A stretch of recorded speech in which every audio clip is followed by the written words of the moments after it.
जोड़िए दोनों हाथों को जोड़िए।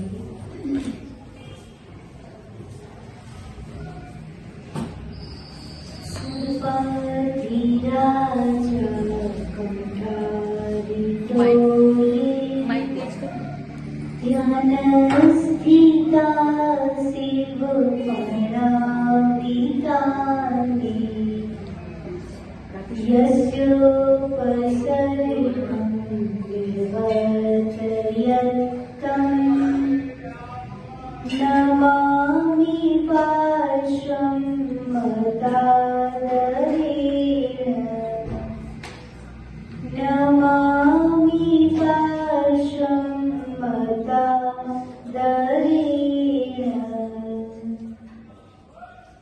ये ध्यानशीला मुनिया प्रधाना ते दुःखहीना निमग्नवन्ति सम्प्राप्य शीघ्रं परमात्मतत्त्वं व्रजन्ति मोक्षं क्षणमेकमेव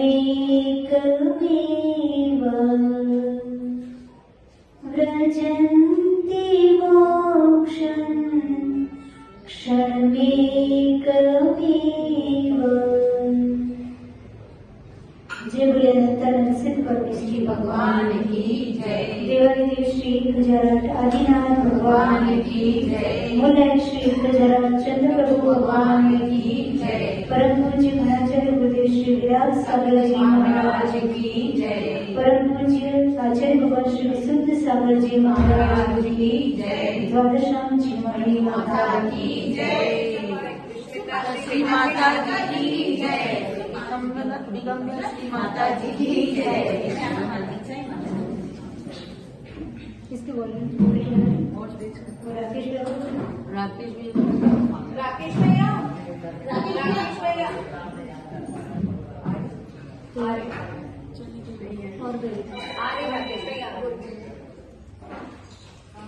और नहीं बिगाड़ देना वो जिसको आता है ना।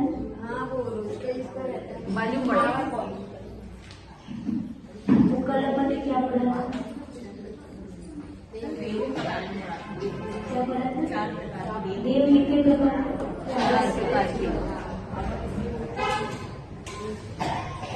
देव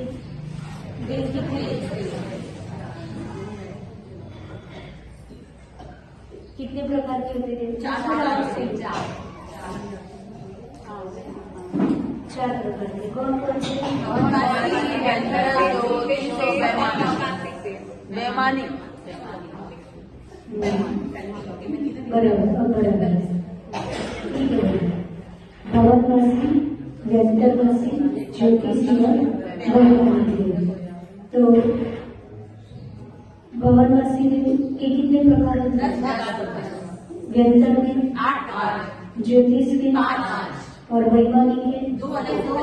कौन कौन से? कल्पोपन्न कल्पातीत। कल्पोपन्न के कितने? 16। कल्पातीत के 9। कितना लिखते हैं एग्जाम में? 9, 9, 5। कितने मार्क्स मिले? अरे बाजू में लिखो 9 ग्रेवियक, 9 अनुदेश और 5 अनुत्तर। वो तो याद रखने के लिए सीखा है 9, 9, 5 और फीलिंग का बैंक पूरा करना है ऐसे। ठीक, तो देवों का डिस्क्रिप्शन समझ में आ गया था। तो अपन ने देवों का समझा क्यों था? बिल्कुल ध्यान से प्रवचन सुनते हो, बिल्कुल है ना। द्विपायन मुनि के निमित्त से पूरी द्वारिका जली थी। क्या होता कि एक बार नंदीनाथ भगवान के समोषण में श्री कृष्ण ने अपनी द्वारिका का फ्यूचर पूछा। यानी भगवान केवली भगवान होते हैं और केवली भगवान के सामने जो क्वेश्चन करे, यानी अब ठीक चल, तो केवली भगवान के सामने जो भी क्वेश्चन होता है उसका आंसर मिलता है। तो श्री कृष्ण ने नंदीनाथ भगवान उनके कजिन ब्रदर थे गृहस्थ अवस्था में, उनसे क्वेश्चन किया कि मेरी इतनी सुंदर नदी है द्वारिका नदी, उसका फ्यूचर क्या है, यानी द्वारिका नदी कहाँ तक रहेगी अथवा क्या कैसा उसका फ्यूचर हो। तो श्री कृष्ण जी ने क्या बोला कि अभी आपके नगर में मुनि महाराज विराजमान है जिनका नाम क्या है, विपन मुनि। और वो मुनि महाराज के निमित्त से 12 महीने के बाद वो क्या हो जाएगी, आपकी द्वारिका नगरी जल जाएगा। और कोई ऐसा सोचे कि अपने नगर में मुनि महाराज है और किसी के निमित्त से नहीं, मुनि महाराज के निमित्त से द्वारिका नगरी जल जाएगी, तो कितना खराब लगता है। तो अब श्री कृष्ण बुद्धिमान थे कि अब जो केवली भगवान की दिव्य ध्वनि में खीर है उसको दुनिया का कोई व्यक्ति आके उसको चेंज कर सकता है, वो होके ही रहेगा। फिर ये बात धीरे धीरे धीरे श्री कृष्ण ने तो सोच लिया कि ऐसा होना ही है, बट नॉर्मल व्यक्ति हर चीज को डाइजेस्ट कर सकता नहीं। तो धीरे धीरे धीरे पूरे नगर में क्या हो गई, बात स्प्रेड हो गई कि अरे बताओ वो मुनि महाराज उनके निमित्त से ऐसा होगा, उनके निमित्त से ऐसा होगा, अपने घर चल जाएंगे, अपन बर्बाद हो जाएंगे। ये व्यक्ति को कितना विकल्प आ जाता है, तो मुनि महाराज को जाके बोले कौन, राइट? ऐसा कोई जाके बोल सकता? और वो तो बिल्कुल अपनी तपस्या में मस्त रहते थे, उनको किसी से कोई ऐसा कोई मतलब नहीं था। जंगल में रहते थे, द्वारिका जहाँ एंड होती थी वहां पे।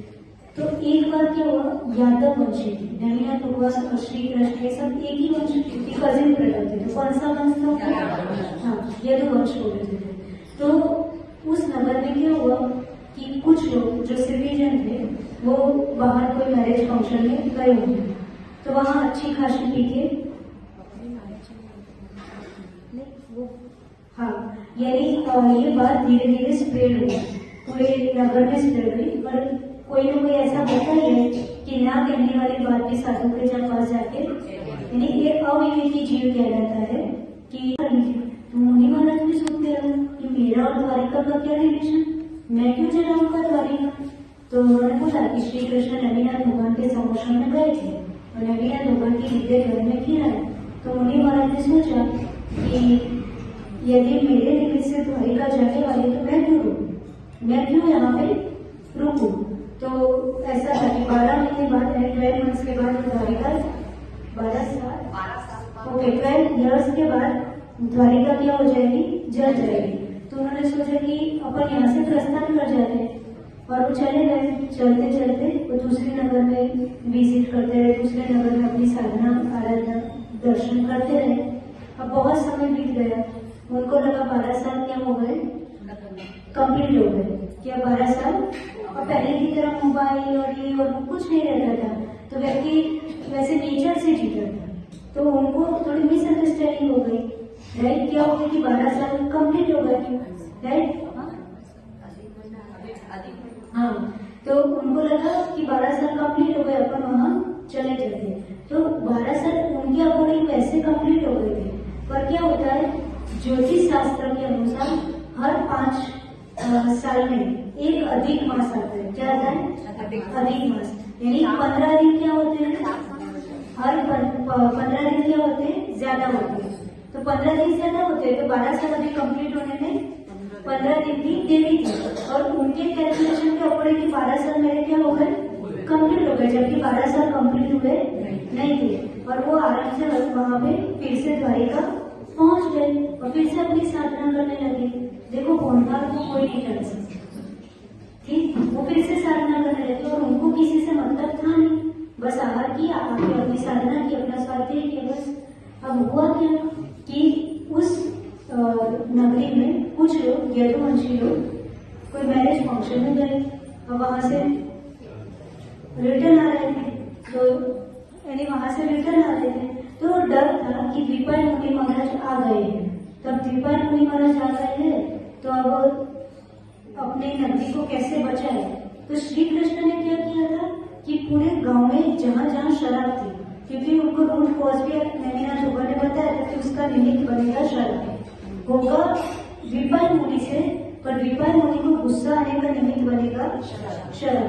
तो श्री कृष्ण ने क्या सोचा कि अपन पुरुषार्थ तो कर ही सकते हैं, तो बैठे बैठे नगरी को चलते हुए तो देखेंगे नहीं, राइट? तो उन्होंने क्या किया, जितनी नगर में जहां जहां शराब थी वो सारी शराब खाली करवा करके बाहर एक बहुत बड़ा तालाब था नगर के बाहर, वहां पे पिकवा दी।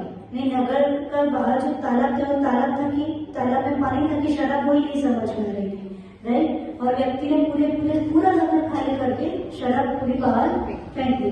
अब जो यदुवंशी आ रहे थे, गर्मी का टाइम था, उनको लगी प्यास, तो उन्होंने सोचा कि पहले के समय में वॉकिंग चल के आ रहे थे, तो अब प्यास लगी तो क्या किया जाए, तो अपन क्या करते थे, तालाब में पानी पी लेते हैं, राइट। पर वो पानी में मिक्स क्या था, शराब। और उन्होंने जैसे ही पानी पिया तो पानी तो कम था, शराब ही शराब थी, क्योंकि पूरे नगर की निकाली हुई थी। तो वो काम क्या हो गया, उनको अच्छा खासा नशा चढ़ा, और वो शराब पी के, यानी पिया पानी पर गई शराब, राइट। जैसे अभी 2 दिन पहले हुआ, वो कल्लू से किसी ने मांगा पानी, वो देवेंद्र नगर से आए थे, उन्होंने बोला पानी दे दीजिए, तो उनके पास एक होगी बॉटल यहाँ रखी होगी, तो उसने बॉटल उठाई, उनको दे दी। वो बॉटल जो थी वो पानी की नहीं थी, पेट्रोल की थी।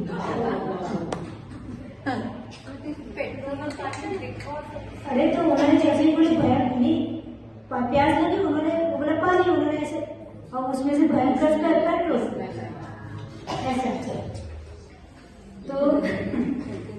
तो ऐसा हो जाता है। वो इतनी वो ग्रीन कलर की बड़ी बॉटल है, तो उसमें पेट्रोल भरा होगा, उसने पानी समझ के उसने भी दे दिया, उनको प्यास लगी थी, उनको क्या पता, पानी समझ के पिएगा ना, कि पेट्रोल है तो कौन सोचेगा। तो ऐसा होता है। तो उनके पेट में गई क्या, शराब। अब पीते नशे में चढ़ गए, और नशे में चलते अचानक उनको एक झाड़ के नीचे द्विपाल मुनि महाराज दिख गए। तो द्विपाल मुनि महाराज को देख के उनको याद आया कि अरे अभी तो 12 वर्ष पूरे हुए नहीं है, और यही मुनि महाराज को अपन ने विवाह करा दिया था, राइट। अब इन्हीं मुनि महाराज के हाथ से अपनी पूरी नगर क्या हो जाएगा, जल जाएगा, तो अपन इनको फिर से क्या कर दो, निकाल दो, ये क्यों आ गए। तो उन्होंने शराब के नशे में चूर होकर गालियां बोलना चालू कर दिया, कुछ न कुछ अपशब्द बोलना चालू कर दिया। वो मुनि महाराज थे, वो सामान्य मुनि महाराज नहीं थे, वो रिद्धिधारी मुनि महाराज थे, और बिना मतलब को बैठा था और उसको छेड़ना थी, राइट। तो उन्होंने छेड़ा कि तुम ऐसे, तुम वैसे, तुम यहाँ से निकलो, गालियां बोलना, ऐसा वैसा। मुनि महाराज के साथ क्या कोई रिद्धिधारी हो गए, तो उनकी भी संचरण कषा क्या हो गई, उदय, तीव्र कषा उनकी उदय में। और रिद्धिधारी मुनि महाराज थे, तो यदि दो उनके जो लेफ्ट एंड राइट हैंड होते हैं, राइट, वहां से पुतला निकल सकता है, क्योंकि उनके पास रिद्धि है, राइट। तो जब शुभ पुतला निकलता है तो बहुत सारे एरिया में वो, वहाँ कोई भी रोग हो, बीमारी हो, महामारी, कुछ भी न्यूसेंस हो, कोई भी प्रकार का, कोई भी, चाहे किसी की बीमारी, कोई नेचुरल कोई कुछ होने वाला है, वो सब कुछ क्या हो जाता है, दूर हो जाता है, वहाँ शांति हो जाती है। शुभ पुतला निकला तो, यदि उनके वहां से राइट, यदि शुभ निकलेगा तो राइट हैंड से, अशुभ निकलेगा तो, क्योंकि वो उनके पास स्पेशल पावर है। पर यदि वो शांत परिणाम में अपने में मस्त है तो शुभ निकलेगा, कि आजू बाजू में कुछ हो रहा है तो उसको ठीक ठाक करके उनके अंदर दया उत्पन्न होती है, और उनकी पावर के बेस पर वो सब ठीक करके वापस आ जाता है सुख, राइट। तो वो कोई दिक्कत नहीं। पर उस समय क्या आया, वो यदुवंशी लोगों ने ब्ला ब्ला ब्ला स्टार्ट कर दिया, उससे उनको क्या आया, गुस्सा आया। तो गुस्से के कारण रिद्धिधारी मुनि महाराज थे, उनके लेफ्ट जो शोल्डर होता है वहां से क्या निकला, अशुभ पुतला निकला, और अशुभ पुतला ने पूरी द्वारिका को क्या कर दी, जला दी। और फिर वो अशुभ पुतला निकलता है, शुभ निकलता है तो भी रिटर्न आता है, अशुभ निकले तो भी रिटर्न आ जाता है। तो जब नहीं, तो सिर्फ कार्मिक अकाउंट कैरी फॉरवर्ड करें, पर हमारा फोकस किस पे होता है, कार्मिक अकाउंट को सही करने में कि बैंक अकाउंट को सही करने में, सिर्फ बैंक अकाउंट। तो साथ में जाने वाला नहीं है, मतलब तुम पूरा ना पुण्य लेके आए तो आप तुम्हारा बैंक अकाउंट अच्छा भरा है, पूरा ना पुण्य जिस दिन पाप का उदय आ जाएगा, सोए तक करोड़पति थे, उठे तक रोड, तो वो तो पाप पुण्य का खेल है, उसमें बहुत ना खुश होने की जरूरत है, और नहीं है तो बहुत दुखी होने की जरूरत है। जो आया है वो जिए गए, राइट। और प्लस माइनस भी रहेगा, तो वही हमारा ही कर्म का आउटपुट है। वो आज नहीं तो कल भोगना ही था, तो आज उदय में आता है, भोग लिया, फ्री हो जाओ। अब उस कर्मों से तुम छुटकारा पा लिया, उदय में आया, भोगा, फ्री हो जाओ, राइट। उस समय बहुत दुखी होने की जरूरत, खाली भगवान से शक्ति मांगनी है कि ये कर्म सामने पहाड़ जैसा आ गया है। कर्म का मतलब सिचुएशंस, अनकंफर्टेबल पर्सन्स जो हमको अनुकूल नहीं है, वैसे वैसे लोग मिलते हैं। जैसे जॉब की तो खड़ूस बॉस मिला, है ना। पेमेंट तो अच्छा है, पैकेज अच्छा है, तो बॉस इतना जबरदस्त है कि एसी रूम में बैठ के भी पसीना आ रहा है, इतना काम दे रहा है। तो ये सब चीजें, तो ये क्या है, सब कुछ अच्छा होने के बाद भी कुछ कुछ क्या होता है, नेगेटिव होता है।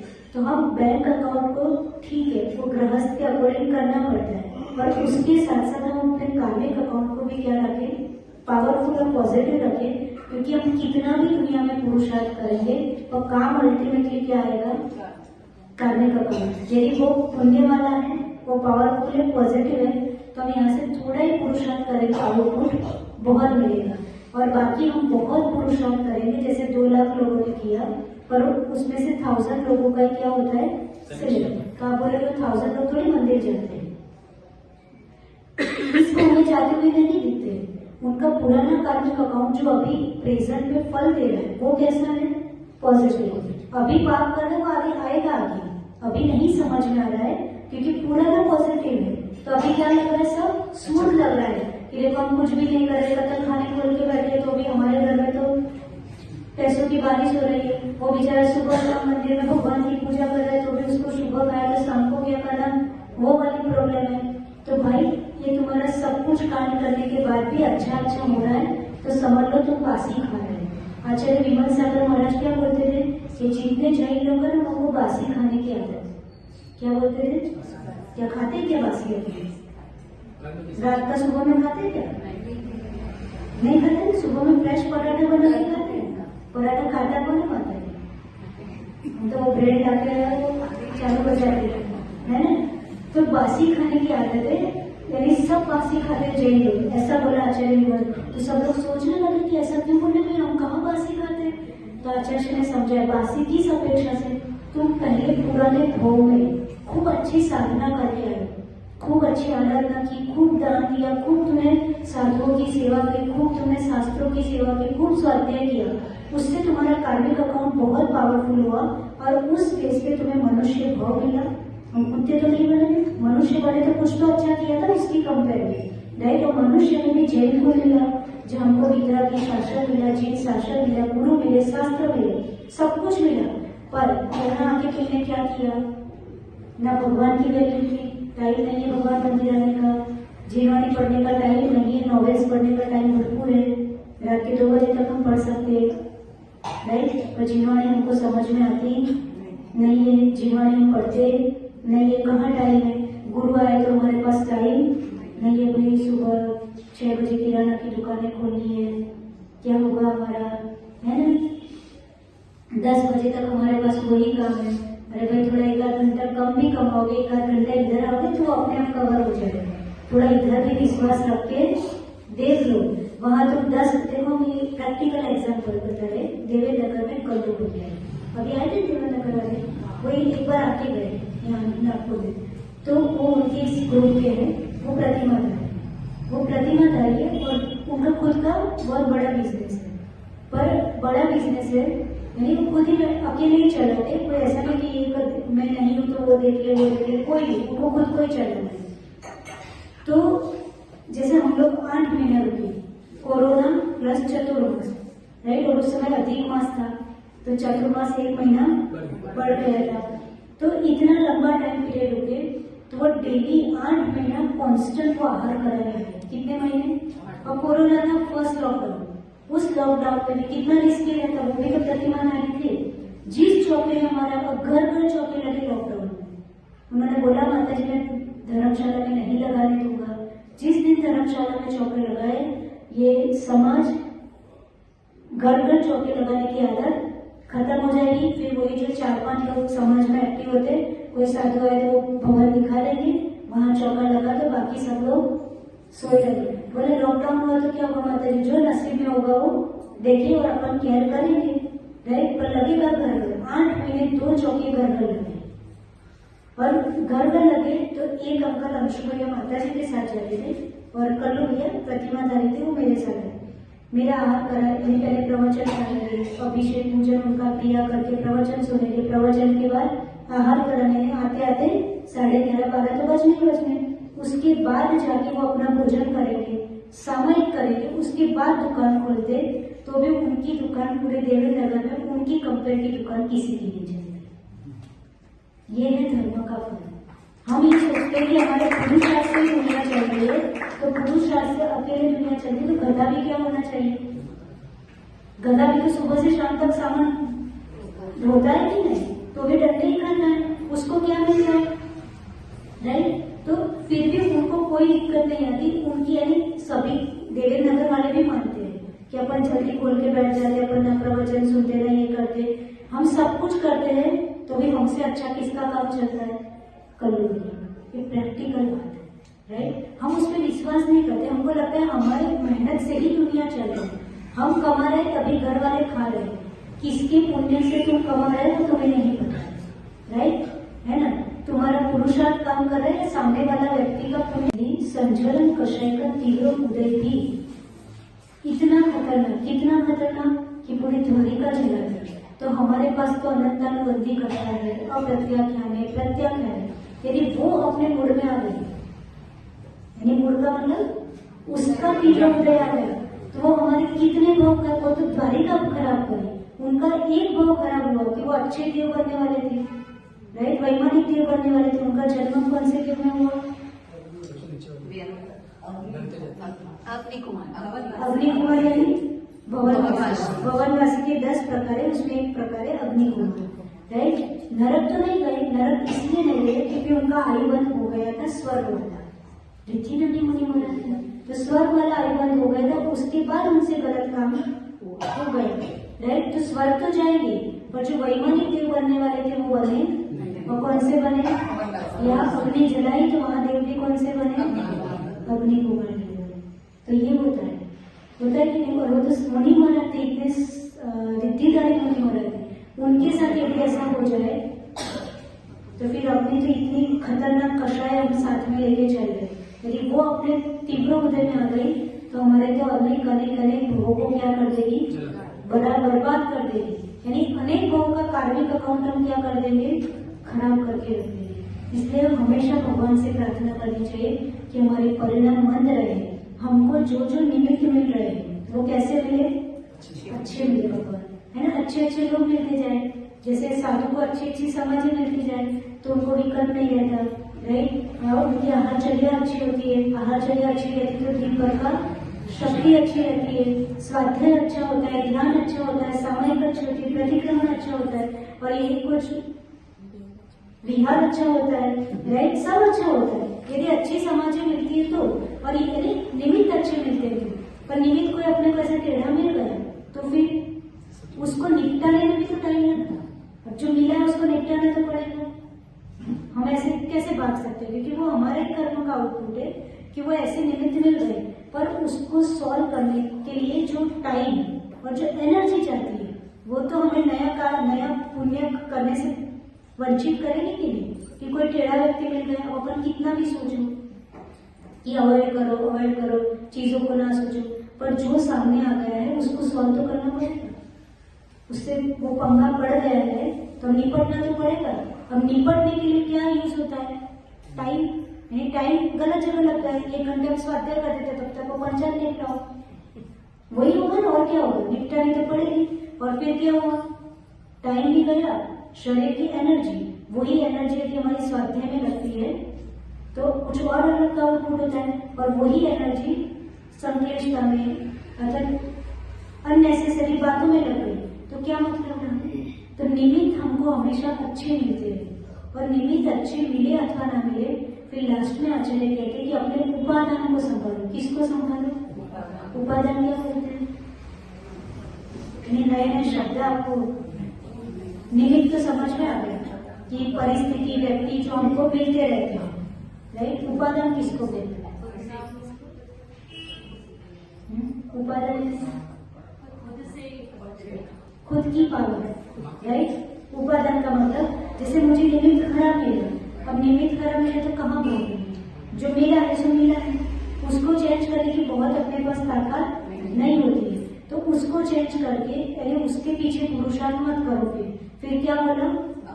अपने आप को संभालो कि भगवान भगवान भगवान इतनी शक्ति दे दो कि ऐसे टेढ़े लोग मिले हैं तो भी मैं इनसे अपने आप को बचा कर, वो चेंज हो जाए नहीं, वो जब हो तब हो, वो भी ना हो, वो जाने, उनका कर्म जाने।